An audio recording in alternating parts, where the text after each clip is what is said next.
Let's start off like we always do with the crazy climate news of the week. Hit it, Andy.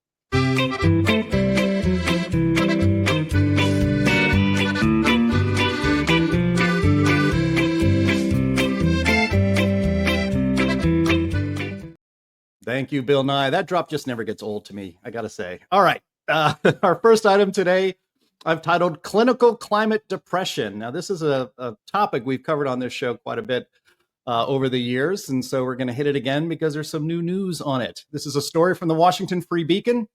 Headline, Great News for Humanity. Depressed liberals are increasingly suicidal due to climate anxiety, study finds. They're not having children either, which is also great. Now, actually, that's not great that people aren't having children. People should have kids. Maybe not as many as Elon Musk, who I think is up to 13 by now, but having kids is a good thing. I'll just have to say at the outset, the Washington Free Beacon is a right-leaning publication, and they're not very charitable to climate alarmists, at least not as charitable as we try to be around here. But anyway, let me read from the story. We can discuss it. Depressed liberals are increasingly at risk of suicide due to so-called climate change, according to a group of European and French-Canadian scientists. The alleged findings, while morbid, could signal a bright future for the human race. A world with fewer annoying people would make life more tolerable for the rest of us. The species would grow more resilient, and the planet might also, somewhat ironically, benefit from the decline in population, assuming it isn't a hoax. Okay, like I said, this is not a charitable take. Let me quote from the article, though, or from the study. Quote, negative psychological responses related to the observed and anticipated impacts of climate change, such as climate anxiety, eco-anxiety, and climate-related guilt, have emerged as a potential risk factor for poor mental health and suicide-related behaviors, the authors wrote last month in the journal Nature Medicine. Quote, international surveys show that concern about climate change is associated with feelings of despair, hopelessness, anger, frustration, and guilt, especially among younger populations. Now, I'll stop it there. We'll put the link here in the show notes after the show is over. You can look up this article for yourself. But Linnea, I want to go to you first. Among everybody on this program, you are the youngest, so you experienced the most in-school indoctrination of the kind of unscientific climate panic that this study, depressingly, tells us worked as intended. Yeah, well, I mean, and good thing that I had adults in my life who were sane or who were at least skeptical when I was growing up. I really don't blame kids for believing this stuff and for being worked up about it. Because, when every adult in your life is telling you that like the end of the world is imminent unless massive social change happens, and then you watch as no massive social change happens, or at least not to the extent that you've been told is necessary, that would be devastating. I mean, you can't expect, like a middle schooler or even a high schooler or something to be able to, push back on that when all of their teachers, all of the media, all of the adults in their life are, there goes my dog again. She's really mad about this too, are pushing this nonsense. So I really do. I have a lot of empathy actually for people who are in that position. And there's also people who are like previously kind of, I guess the word would be predisposed towards mental illness too. And you can see that in some of the hysterics that people engage in when it comes to the climate issue. It's not a reasoned take. So I think that people are legitimately traumatized in some cases by the media on this issue. And a lot of people actually don't have time to do all the research on everything.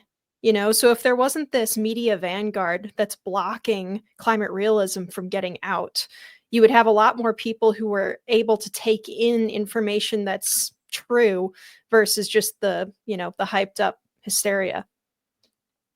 And then you wouldn't have this problem. So, but you can't convince people to install global socialism without control of the media. So I'll just say, in contrast to Linnea's dog, mine is completely nonplussed concerning the climate change.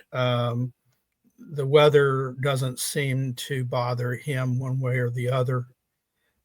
He actually prefers summer to the winters. Yeah, mine's a non-shedding dog, so she wants that cold weather. She's hot all the time. You guys are skipping ahead. We have dogs and climate change coming up in 2 I know, more I know. items. We Hold your can't- fire. I know. I've got a dog. I feel totally left out. Sorry. There you go. And for the record, my cats don't care about climate change either. But you know, whereas this show takes the science-based perspective that human-caused climate change is a hoax. What isn't a hoax is the climate anxiety caused by people worrying about climate.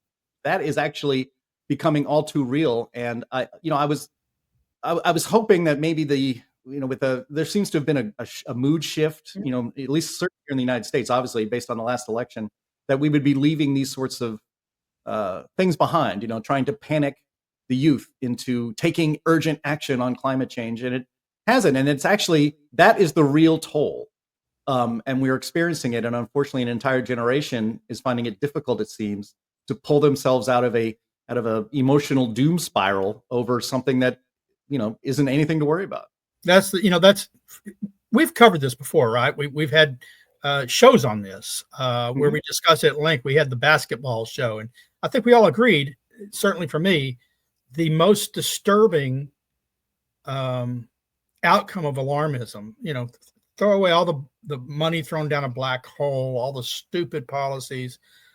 The most disturbing of it to me is the impact it's having on kids, youth, mental health. We are, for absolutely no good reason, causing children to suffer mentally. And it's for adults to be doing this to children. It's child abuse. I think every time someone goes on a TV program and tells you the world's at an end, they should be arrested for child abuse. It's awful. Yeah. Well, I know we have homeschoolers out there that watch this program and that follow the Heartland Institute. And so maybe this is part of that home curriculum to deprogram them if they need it. That would be nice.